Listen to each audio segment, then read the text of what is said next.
the truth revealed when God came in mortal flesh in the shadowed heart of ancient Judea, where the desert winds carried whispers of forgotten prophecies and the stars seemed to pause in silent expectation. A mystery stirred that would unravel the very fabric of existence. What if the creator of the cosmos, the one who painted galaxies with a thought and breathed time into being, chose to step from eternal splendor into the frail vessel of human flesh? What truths could be unveiled through the cry of a newborn in a manger, the touch of a healer's hands, or the final breath on a cross? What force could compel the infinite to embrace the finite, to walk among the dust and dreams of a broken world? This is the story of Jesus, the Son of God, who came not as a conqueror clad in celestial fire, but as a child born in humility, his divine truth veiled in mortality, destined to illuminate the hearts of all who seek it. Prepare to journey through a tale of wonder, sacrifice, and revelation, where the ordinary becomes sacred and the truth, once hidden in the heavens, shines forth to redeem the world. In the quiet village of Nazareth, nestled among the rolling hills of Judea, where olive groves swayed under starlit skies, the life of Jesus began in the humblest of circumstances. He was raised by Joseph, a carpenter whose hands shaped cedar with the same care God used to mold souls, and Mary, whose heart was a sanctuary of faith, her voice a soft hymn of devotion. Their home was modest, its stone walls warmed by a single oil lamp, the air fragrant with the scent of sawdust and the quiet rhythm of prayer. As a child, Jesus ran through Nazareth's dusty streets, his laughter blending with the chatter of other children, his eyes sparkling with a wisdom that seemed to hold eternity. Yet there was something extraordinary about him, a presence that stilled the restless, a gaze that pierced the veil of the everyday. The villagers whispered of the boy who carried a quiet light, though none could fully grasp the divine truth hidden within his mortal frame. In Joseph's workshop, Jesus learned to carve wood, his small hands already bearing the strength of creation, as if the tools he held were an echo of the Creator's hand. Mary watched him, her heart swelling with love and awe. Knowing the child she cradled was the Son of God, the Word made flesh. Nazareth was a place of simplicity, its red dirt paths winding through groves and vineyards, its people living by the rhythm of seasons and the law of Moses. Yet the land of Judea pulsed with unrest, its people groaning under the weight of Roman rule, their hearts yearning for a Messiah to break their chains. Some envisioned a warrior king, his sword gleaming with righteous fury, ready to cast off the yoke of empire. Others hoped for a prophet, his voice a thunderclap calling down heaven's judgment. But Jesus, the truth incarnate, came not with swords or fire, but with a love that burned brighter than any flame, a truth that cut deeper than steel. His ministry began by the Jordan River, where John, a wild prophet clad in camel hair, baptized him in waters that shimmered under the midday sun. As Jesus emerged, the heavens tore open, and a voice like rolling thunder declared, "This is my beloved Son, in whom I am well pleased." A dove descended, its wings aglow with divine radiance, and the crowd felt a tremor in their souls, as if the earth recognized its Creator. The truth of his divinity began to unfold, a light piercing the shadows of a world lost in darkness. Jesus wandered the hills and valleys of Galilee, his footsteps leaving traces of grace on paths worn by pilgrims and traders. He taught on hillsides, where wildflowers nodded in the breeze and crowds gathered, hungry for hope. His voice was gentle, yet resonant, like a river carving through stone, each word a seed planted in the hearts of listeners. "Blessed are the meek, for they shall inherit the earth," he proclaimed, his words weaving a vision of a kingdom where humility triumphed over pride. "Love your enemies, and pray for those who persecute you," he taught, his teachings a radical call to a love that defied human reason. His parables, like pearls scattered on fertile ground, spoke of lost sheep, prodigal sons, and mustard seeds, revealing the boundless love of God through stories that lingered in the soul. The people marveled, for he spoke with an authority not borrowed from scrolls or tradition, but born of his divine essence. Yet his divinity was cloaked in humanity. He hungered after long days, wept for the suffering, and walked warily under the sun, his mortal flesh bearing the weight of the world's sorrow. His miracles were windows to the truth of his divine nature, each act a revelation of the God who walked among men. In Cana, at a wedding feast, he turned water into wine, the clay jars brimming with a richness that spoke of divine abundance. The guests laughed and raised their cups, unaware that the Creator himself had blessed their joy. By the Sea of Galilee, he fed 5,000 with a few loaves and fish, the bread multiplying in his hands like the mercy he offered to all. The crowd ate until satisfied, their hearts stirred by a miracle that echoed the manna of old, a sign of God's provision. He healed the sick, touching fevered brows with hands that carried the warmth of heaven. To the blind, he gave sight, their eyes opening to a world bathed in divine light. To the lame, he gave strength, their steps a testimony to the Creator's power. Each miracle was a crack in the veil of his mortality, a glimpse of the eternal truth. God was among them, clothed in human flesh, yet the truth he brought was not always welcomed. The Pharisees, keepers of the law, saw his teachings as a threat to their authority. Their hearts hardened like stone baked in the desert sun. They challenged him, their questions sharp as thorns, demanding signs to prove his divinity. Jesus answered with wisdom, his parables exposing their hypocrisy like light scattering shadows. "If your son falls into a well on the Sabbath, will you not save him?" he asked, his voice calm yet piercing, revealing the heart of God's law love above ritual. The religious leaders plotted in secret, their murmurs a dark tide rising against the light. But Jesus pressed on, his mission undeterred. His mortal flesh, a vessel for divine purpose, his every step a testament to the truth he embodied. In Jerusalem, the city of David, the truth of his divinity shone with fierce clarity. He entered on a donkey, greeted by crowds waving palm branches, their voices rising in a chorus of Hosanna. They hailed him as a prophet, perhaps a king, but few understood that he was God incarnate, the eternal Word made flesh. In the temple, he drove out the money changers, his eyes blazing with righteous zeal, his voice thundering, "My house shall be a house of prayer." The temple, a symbol of God's presence, became a stage for his divine authority, yet his hands, dusted with the earth of Judea, bore the marks of his humanity. The people were divided. Some saw a liberator, others a blasphemer, but a few glimpsed the truth. God walked among them, his divinity veiled in mortal frailty. Jesus' life was a sacred dance between the divine and the human, each moment revealing more of the truth he carried. He dined with sinners, tax collectors, and outcasts, his presence a balm to their wounded souls.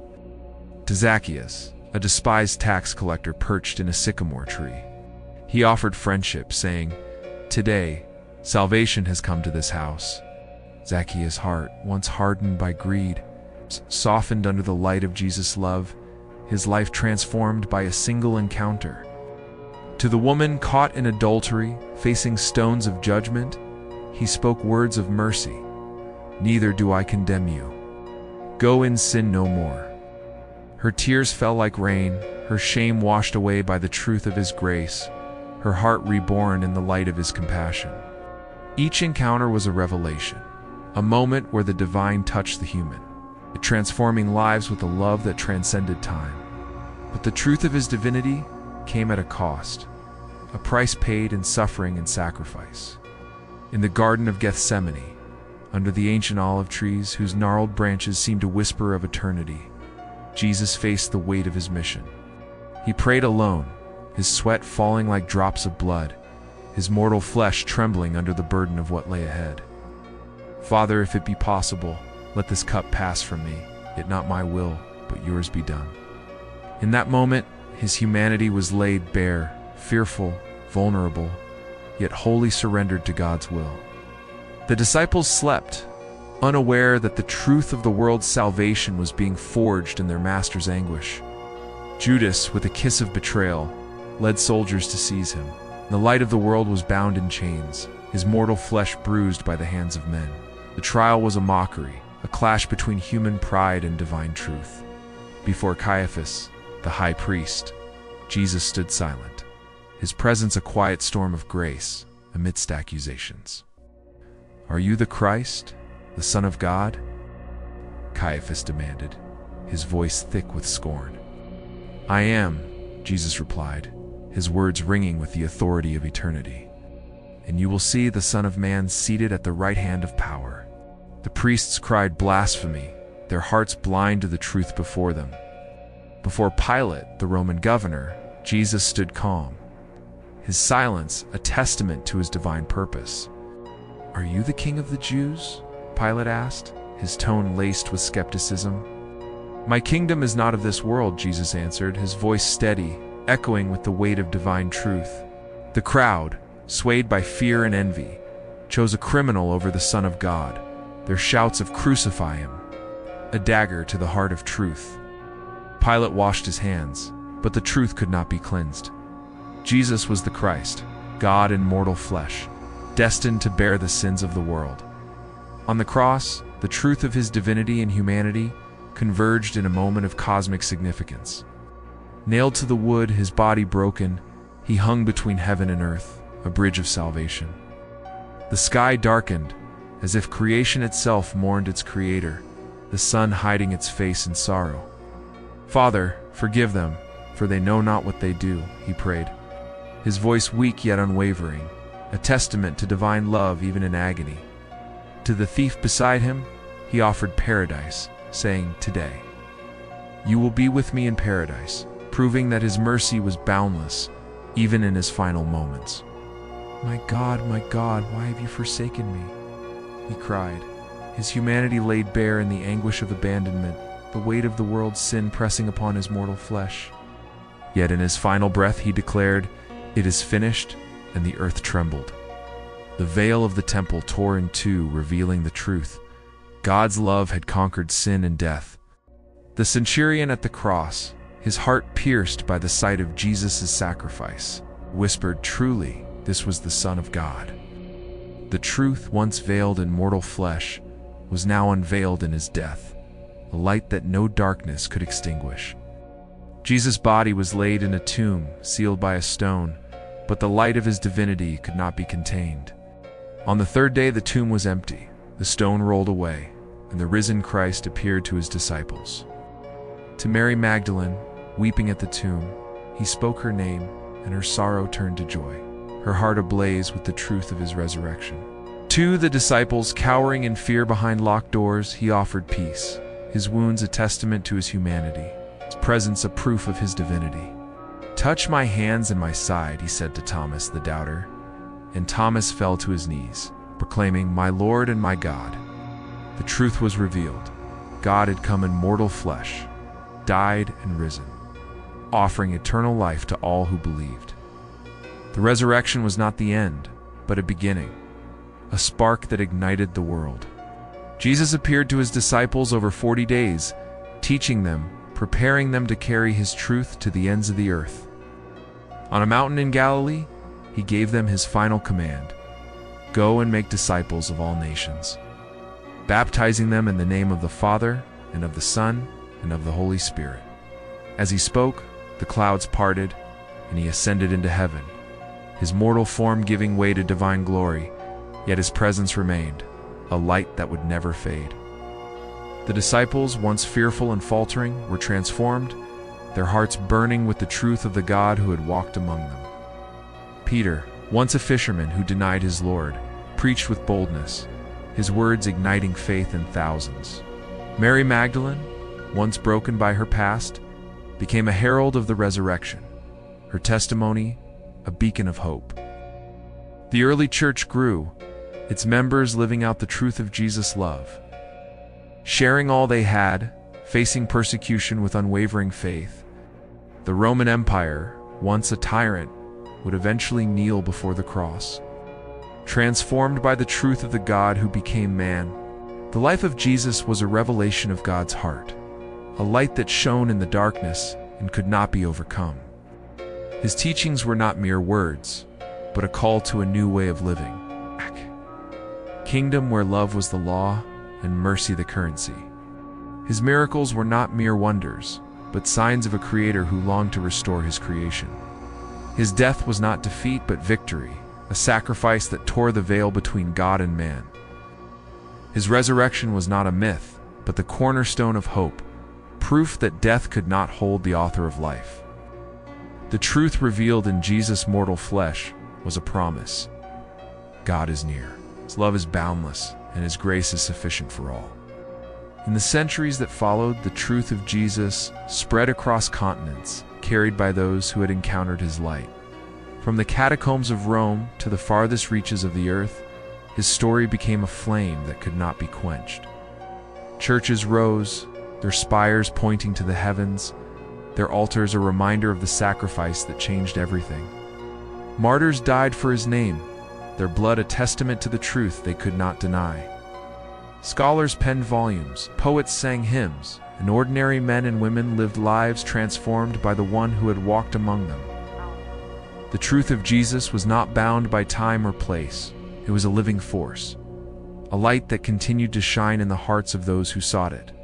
Consider the world we live in today, where shadows of doubt, greed, and division cast long webs across our lives. We chase fleeting pleasures, build towers of ambition, and seek meaning in a world that often feels broken. Yet the truth of Jesus remains a guiding star, a light that pierces the darkness of our uncertainties.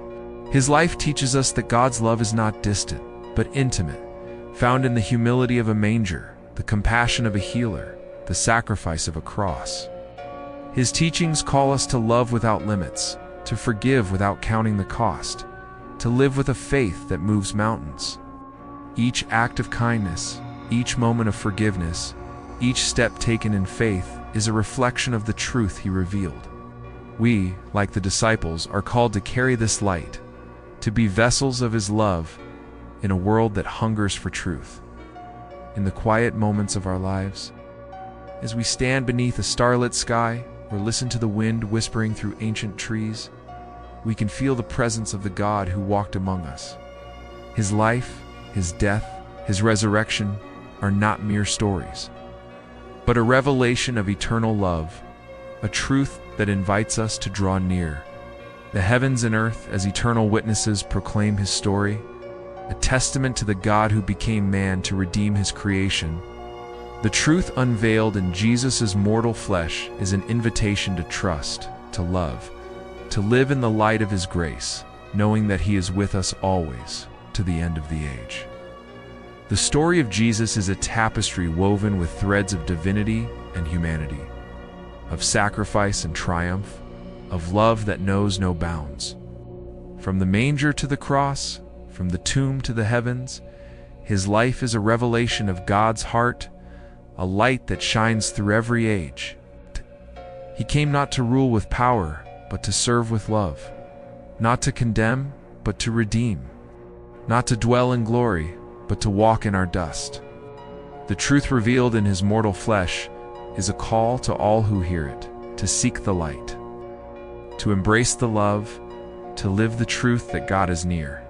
Let us walk in His footsteps, carry His light, and share His love, knowing that the story of Jesus is not just a tale of the past, but a promise for eternity. If the story of Jesus and the truth revealed in His mortal flesh has touched your heart, join us on the Footprints of the Priest channel. There, you will find inspiring stories, profound lessons, and journeys that explore the meaning of faith and divine love. Subscribe to the channel to stay connected to tales that illuminate the light in our world. Together, we can continue the journey of faith, spreading hope and love to every corner of existence. The story of the truth revealed, like an eternal flame, will burn on, guiding us through all ages, from the humble manger in Bethlehem to the eternal days ahead.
you.